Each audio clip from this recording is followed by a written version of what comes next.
Welcome to second lecture of compiler design, that is on phases and passes. I am Dr. Parul Yadav, assistant professor at the Department of Computer Science and Engineering in Institute of Engineering and Technology. Today's lecture will cover topic phases of compiler. Based on the functionality of the compiler, there are 6 phases in compiler. Next, we will understand the functionality of compiler by taking a simple example. Then we will discuss one pass compiler and multi-pass compiler. So, first is phases of compiler. We already know the definition of compiler. Compiler is a translator that translates program written in high level language into the program written in machine level language or assembly language. If program is correctly written, then translator will translate the source code into the target code. If there is error in the program, then compiler will prompt the error message to the end user. So, based on the functionality or the task that the compiler does, based on that task we can categorize that task into 6 categories. So, similar tasks, similar type of work is put into one unit. So, based on it there are 6 phases in compiler. So, first phase is lexical analysis, that is done by lexical analyzer. Second is syntax analysis. Third is semantic analysis. Next is intermediate code generation. Next is code optimization, and last is code generation. So, these are 6 phases of the compiler, and compiler has 2 more components. This is symbol table manager and second is the error handler. So, this if you see this green box, the translator, inside the green box this whole unit is there, that are the all 6 phases as well as the symbol table and the error handler. This whole is the compiler. Now, we will try to see the input and output, the broad input and output from every phase with respect to every phase of the compiler. So, here we have symbol table, similarly we have the error handler routine, and they are linked to every phase of the compiler.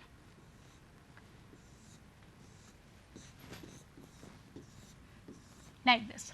Now, we will see the input and output to every phase. Input to lexical analyzer is a source program, and here we will treat it as character stream. Now, output to lexical analyzer is stream of tokens, and then input to syntax analyzer is the stream of tokens, and output to it is the syntax tree or parse tree. Now, semantic analyzer will take as input the syntax tree and will produce the syntax tree after doing some semantic checking. Next is input to intermediate code generator is the syntax tree, and output to it is intermediate representation.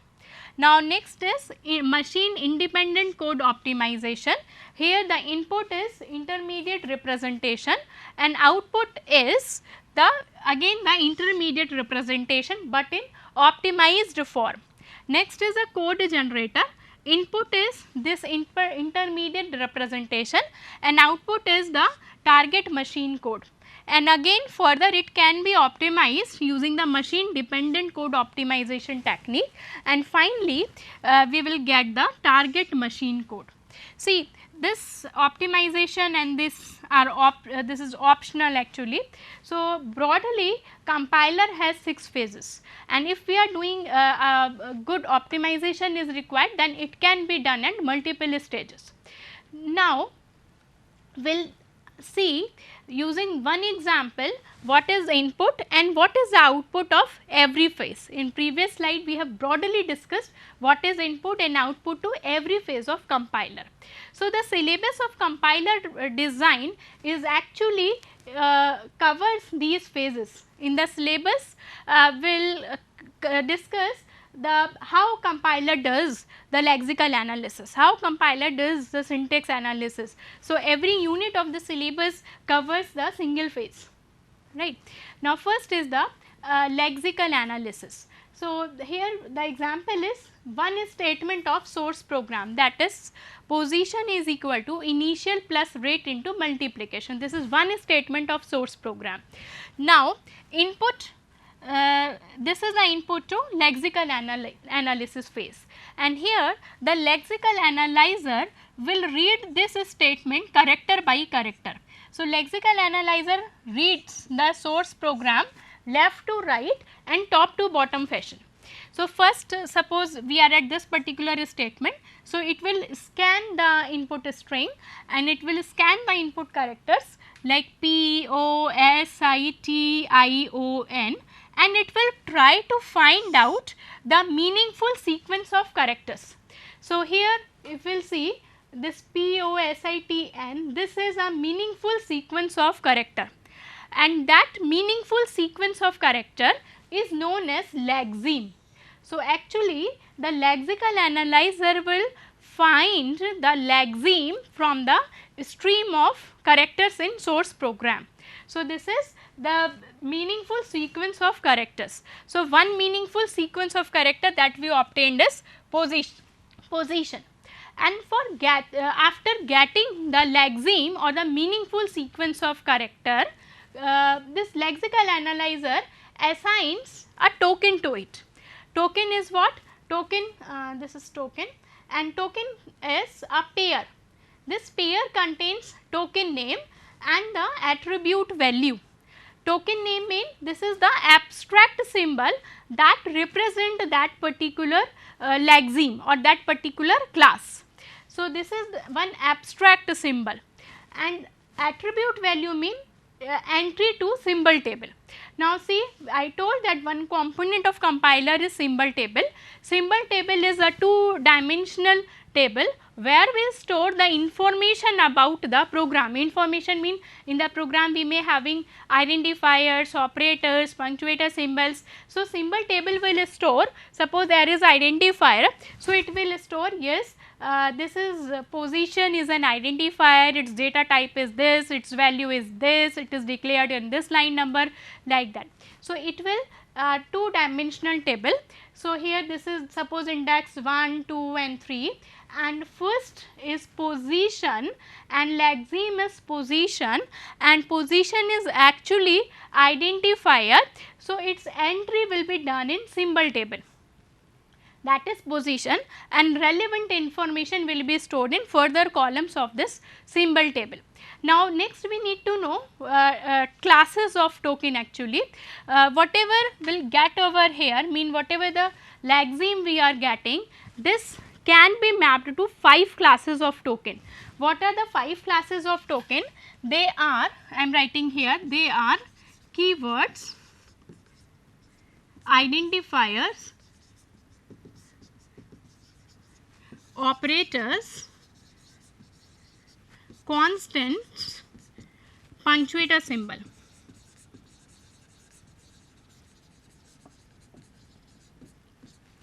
So we will scan the input string, will find the lexeme, and that lexeme will be mapped to any of these 5 classes.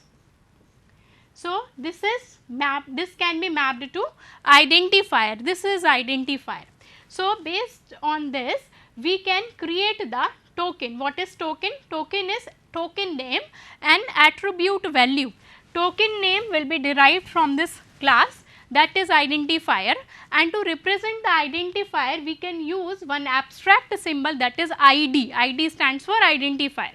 Now next is the attribute value. Attribute value mean index to entry in symbol table. So it is stored suppose at first index in symbol table. So here the next parameter will be 1. So this is the position, and lexical analyzer will assign token to this lexeme, and here token will be ID comma 1. Now this lexical analyzer will keep on scanning the next input character. So this is blank, and then we have the equal. Lexical analyzer ignores all the white spaces. White spaces mean blank, tab or new line character, so it ignores it. So here we have blank, lexical analyzer will ignore the white spaces. Ignorance mean lexical analyzer will not produce token for it, it will read the spaces, but it will ignore, it will not produce token to it. So, next is equal, and equal again it can be mapped to any of these 5 classes. Now, equal can be mapped to operator, this is the assignment operator. So, here for simplicity we are producing the token, that is in angular parenthesis we are writing equal. Now, next is initial. So, in this initial again this is the identifier, this is the identifier. Actually, to identifying any lexeme we follow some pattern, pattern mean rule. So, based on the rules it will find, yes, this is lexeme. For example, a simple rule can be written as letter followed by letter plus digit whole star. This we are trying to write definition for identifier. Definition for identifier mean rule. When a particular string of characters, when particular sequence of character is called as identifier. A particular sequence of character is called as identifier when it is satisfying this pattern. Similarly, we write pattern for every possible stream of character. So, there will be pattern.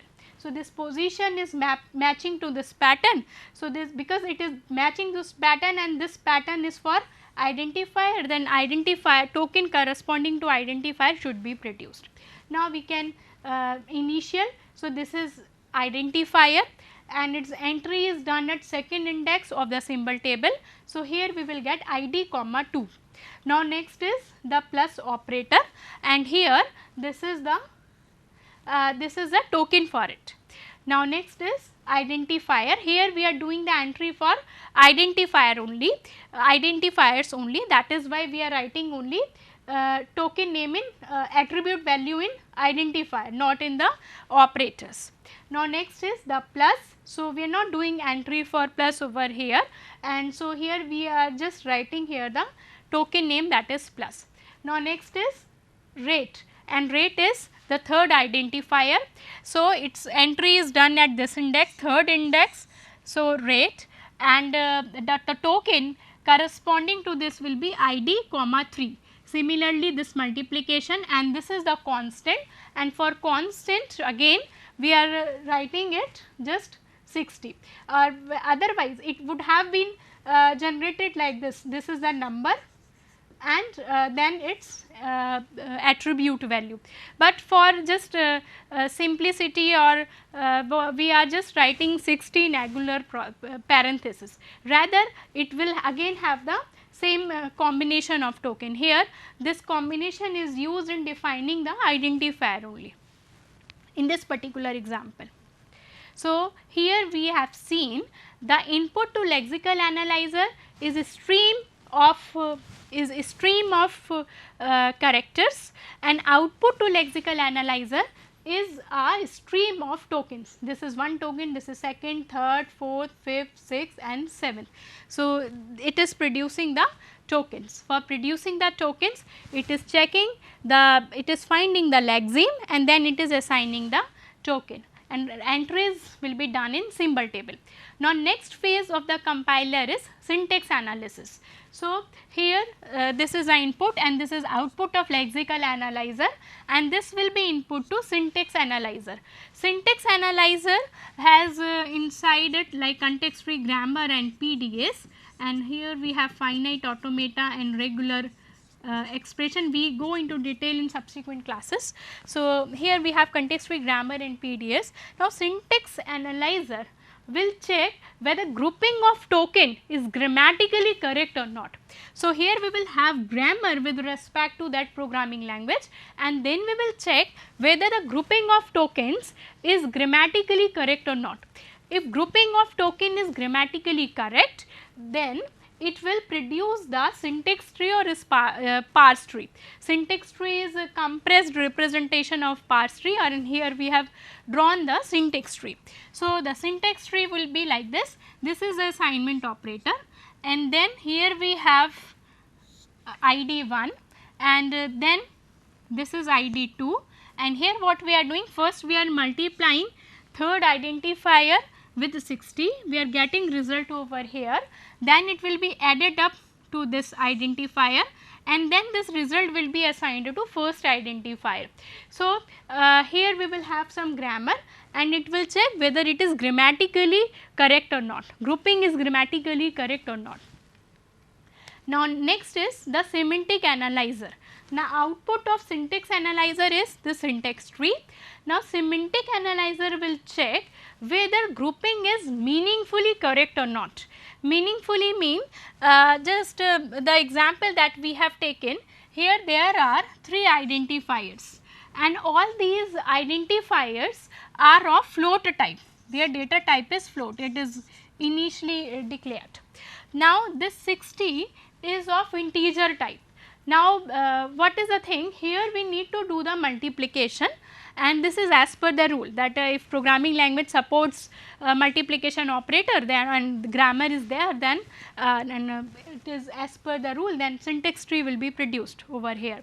But here what we have, this is float and this is integer type and we need to multiply it. Now, semantic analyzer will check whether these two can be multiplied or not, right. So, if there is construct in the same, this can prompt you the error, they cannot be multiplied, or sometimes what we have that our programming languages has this construct to do the internal type conversion, mean forward compatibility is there, mean if integer data type is there, it can be converted to float. So, here this is 60 and suppose here we have the construct to do the internal type conversion, mean programming language is supporting it, compiler for that programming language is supporting it. How it will support? Here internally it will convert this 60 to float, mean this integer to float using this function, and here we will get the float value of this, let it be 60.0 or 60.000. Now, this will be multiplied and then all thing will take place. So, semantic analyzer check whether the grouping is meaningful or not, grouping of token is meaningfully correct or not. Take another example, suppose we are writing A is equal to B plus C, right, B plus C, and this B and this is the integer variable, this is the integer variable, but this is a function and we have written it like this C. So, here what is the thing, semantic analyzer will check yes this is syntactically correct, but it is meaningfully wrong because we cannot add one integer with function. If we would have written like this, it means this function is returning something and return value is appearing over here, then it can be added up, but it cannot be done like this. So, semantic analyzer will check whether it is meaningfully correct or not, grouping of token is meaningfully correct or not. Now, next phase of compiler is intermediate code generation. Here up to here we have the hierarchical structure. So, here the output of semantic analyzer and in intermediate code generation we will try to obtain the intermediate representation to it. So, one example of getting the intermediate representation is by using 3 address code. So, in 3 address code there are certain rules, but at the beginning for the starting stage we will be using only 2 rules over here, using that we will be able to get this form. So, what are the rules? Result of every intermediate computation, result of every intermediate computation will be stored in some temporary variable. Just see here, here we are doing this, we are converting 60 integer to float. So, here we will be getting some intermediate result and that intermediate result will be stored in some temporary variable. So, first temporary variable, let it be T1, this is integer to float of 60 and here we will get T1 and we are assigning it to T1. Now, go ahead, next is multiplication of ID3 and this and then to store it and to get it over here. Now, what we will do, this is ID3, just we have written ID3 and then this result mean that we are getting in T1, we will multiply this, we will multiply this ID3 and T1 and will get this result over this node. So, we know that we store every intermediate result in some temporary variable, and suppose here temporary variable is T2. So, this computation, result of this computation will be stored in T2. Now, next here we have this multiplication and then plus of this. So, ID2 plus this T2 we are storing in T3. Next, this is T3 over here, and then we are assigning it to ID1. So, this is T3 and then we are assigning it to ID1. Other rules of 3 address code representation are like that in single statement, other than assignment operator, at most one operator may appear. So, taking care of this, we have obtained the intermediate representation in 3 address code. Now, next is code optimization. So, in code optimization, this is the output of intermediate code generation, and code optimization mean we will try to get the better code, mean the code that is better in terms of efficiency, that is requiring that will require less amount of time for compilation or execution, or less amount of time for less space also. So, here what we can see here, this is T1 is equal to integer to float 60, and then this T1 is multiplied with ID3 and then we are storing it into T1, and we are observing that in subsequent steps this T1 is not reused somewhere else, कहीं और इसका use नहीं हो रहा है. In that case what we can do, we can directly convert it. And we can write the result over here. So, what we will do, we are just merging these two statements, and this will be 60.0 and ID3, and that will be stored in T1 now. Now, next here we have T3 is equal to ID2 plus T2, and then we are storing in T3, then we are assigning T3 in ID1. So, again we can write one line for these two statements. So, rather than assigning it to T3 and then assigning T3 to ID1, we can directly assign the result of this computation to ID1. So, here we can write ID1 is equal to ID2 plus T1. So, this is the output of code optimization. We can see here we have 4 lines of code, and after applying some optimization techniques, there are many optimization techniques that we will study in detail. So, here we applied the code optimization technique and we are getting the better code, better target code, better intermediate representation we can say. Now, next is the code generation. So, this is the output of code optimization, this will be input to code generation phase, and here we are writing, we will get the assembly code. I told that we will get the assembly code. So, here in code generation phase, code generator first instruction is T1 is equal to ID3 into 60.0. So, here first is we will load this ID3 into R2, this is the destination register, load F is written because here we are doing floating computation. So, this ID3 will be loaded in register R2. So, next is to do the multiplication of ID3 and 60. So, this is the, because here we have the immediate constant. So, here we will write hash 60.0, and this is the destination register, and these are the two operands, and this is the multiplication on floating point variable. So, here they will be multiplied and result will be stored in R2. Now, next is to load ID2. So, here we are loading ID2 in register 1, then we need to add. So, here we are doing add F, this is the destination register, this is the destination register, this is first operand, this is the second operand. So, the content in register R1 and R2 they will be added up, and then we are loading the content of register R1 into ID1 at the address of ID1. So, this is about the phases of compiler, where we see the functionality, what is the input and what is the output to every phase of the compiler. Now, there are two types of compiler, single pass compiler and multi pass compiler. In single pass compiler, we does the translation in one go. Next is the two pass compiler, where we divide this task in two parts. First is the source program, and the two parts of compiler are front end and the back end. The front end does the analysis part and the back end does the synthesis part. In analysis part there are three phases: lexical, syntax and semantics, and in back end there are two phases: code generation and code optimization. So here we will check whether this is the construct is can be constituted in the form of tokens, whether it is syntactically correct or not, and whether it is semantically correct or not. If it is correct, then front end will produce one intermediate representation.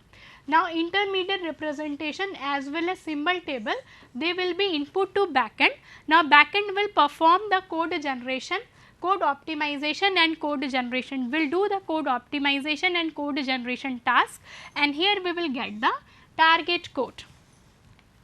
Now next is a multi-pass compiler. In multi-pass compiler, this task has been divided into three ends. First is the front end, it will do the lexical analysis part, parsing part, syntax analysis and semantic analysis part. Then we will get the intermediate representation. In the middle end, we will be doing code independent code optimization. In back end, we will do code dependent code optimization, then register allocation, mean code generation, and again code optimization. And here it will produce intermediate representation. So IR and ST will be input to middle end. It will produce second intermediate representation. This IR and updated ST will be input to backend, and finally we will get the output. In the middle end, basically we perform the optimization, that is target independent, and here we perform the optimization, that is target dependent. Target independent optimization mean they are generic optimizations. They can work for any version of compiler, like removal of useless and unreachable code, discovering and propagation constant value, and so on. And next is the backend. In backend, we perform the translations that are specific to the target machine. Optimization techniques like inline dot code animation, constant propagation and loop transformations, and these optimizations are optional. It depends the requirement of the compiler. Now we will see the difference between phases and passes. Phases is a logical cohesive operation that takes as input one representation and produces as output another representation. So here we will get one representation to another representation, while the pass, in the pass, in the compiler portion, in the implementation, compiler portion of one or more phases are combined into modules. This is called as pass. For example, it has lexical, syntax and semantics, and every time we write the output in one file, and that file will be input to the backend of the compiler. So next is the difference between single pass and multi pass compiler. So difference is that single pass compiler is fast, less memory, more memory is required, less time is required, and there is no portability. While in multi pass compiler they are slow, because every time we write the output intermediate file and then we read it. So this is a slow. Memory is less, because we can load one pass into the memory. After doing the processing, we can reuse the space with the second phase pass of the compiler. So less space is required. It is requires less. It requires more time because this is slow, and it supports portability. So this is all about this lecture. Thank you.